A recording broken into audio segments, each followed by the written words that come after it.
Today, we're talking about a man who wasn't just the leader of a church. He was a force of nature who literally helped redraw the map of the 20th century.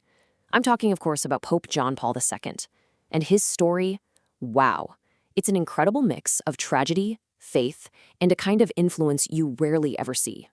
And to really get it, let's actually start at the end, at his funeral in 2005. I want you to picture this. St. Peter's Square is just overflowing with millions of people. And out of this massive crowd, a chant just starts to build and build, Santo subito, saint immediately. This wasn't planned. It was this raw, spontaneous roar from the people demanding his sainthood, right then and there. What an unbelievable tribute. So, that's the big question we're tackling, right? How on earth does a man from a small town in Poland, Karol Wojtyła, inspire that kind of reaction? How does he become this global giant? Well, to figure that out, we've got to go all the way back to the beginning. Because his story doesn't begin with any kind of glory. It begins with tragedy, with survival. You know, his character wasn't just formed, it was literally forged in the fire of both personal crisis and one of the darkest chapters in world history. Just take a look at this timeline. It's just brutal. He loses his mother when he's only 8 years old. Then his older brother, a few years later. And then his father dies, right in the middle of the Nazi invasion. So by the time he's 20, he's lost everyone. He's completely alone. He actually once said, at 20, I had already lost all the people I loved. Just try to imagine that. And all of this is happening while his country is being crushed under Nazi occupation. I mean, his day-to-day life was about pure survival and quiet defiance. He had to work in a stone quarry just to avoid being deported to a German labor camp. He starts studying to be a priest, but it has to be done in total secret, in an illegal underground seminary. The man survived being hit by a truck. He had to hide from the Gestapo. He even risked his own life helping Jewish families escape. It's these experiences that gave him this profound understanding of evil and a lifelong opposition to any kind of totalitarian government. So you take all that loss, and all that survival, and it leads directly to one of the most shocking papal elections in history.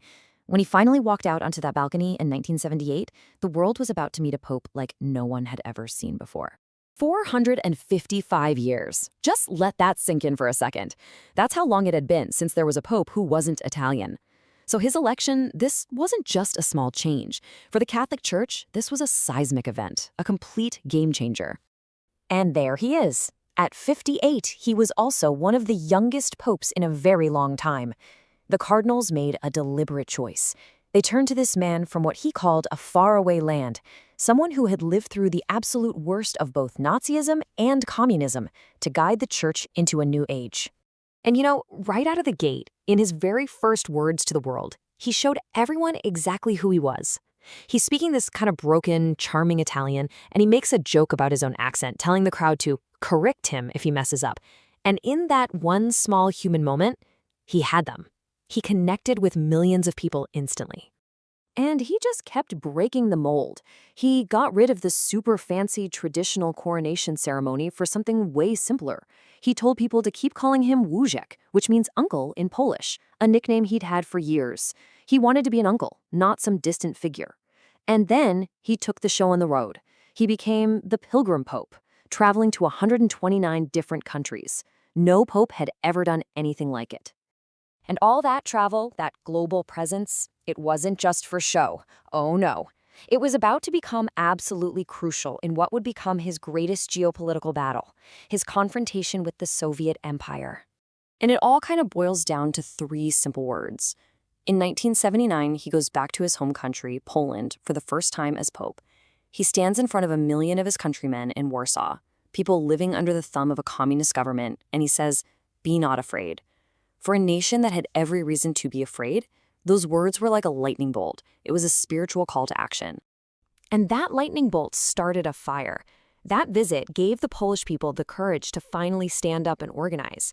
Just a year later, you get the birth of the Solidarity movement. And that was really the first crack in the dam. It was the beginning of the peaceful collapse of the entire Soviet bloc. I mean, Mikhail Gorbachev himself said later that the fall of the Iron Curtain would have been impossible without John Paul II. But when you poke the bear, you risk getting mauled. His challenge to that empire came at a terrifying price. On May 13, 1981, Right there in St. Peter's Square, an assassin shot him 4 times at close range. He was so badly wounded, he lost almost 3/4 of his blood. He was absolutely convinced that his survival was a miracle. And then, 2 years later, he does something that is just almost beyond belief. He goes to the prison where the man who tried to kill him is being held. He sits down with him and he forgives him, face to face. He later told the world, "I spoke to him as a brother whom I have pardoned." It was just this stunning, powerful act of grace that the whole world saw. Okay, so we've talked about these massive, world-changing achievements. But his story isn't that simple.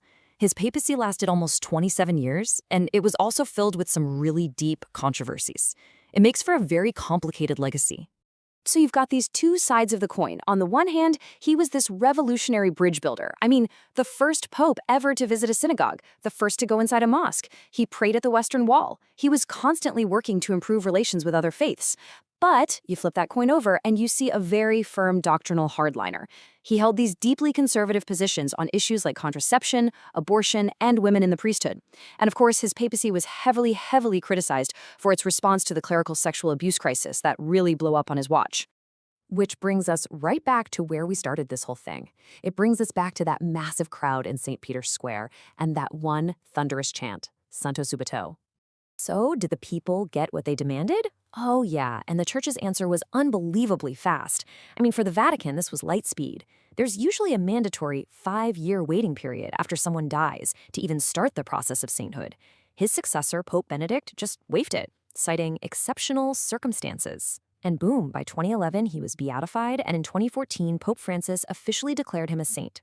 It's one of the fastest tracks to sainthood in modern history. So you think about that journey, from a lonely orphan in occupied Poland to a global leader who stared down an empire, and finally to a saint of the Catholic Church. The life of John Paul II was every bit as epic as the century he helped to shape. And it leaves you with a really big question, doesn't it? Can a single person, armed with nothing but their faith and their convictions, truly change the course of history?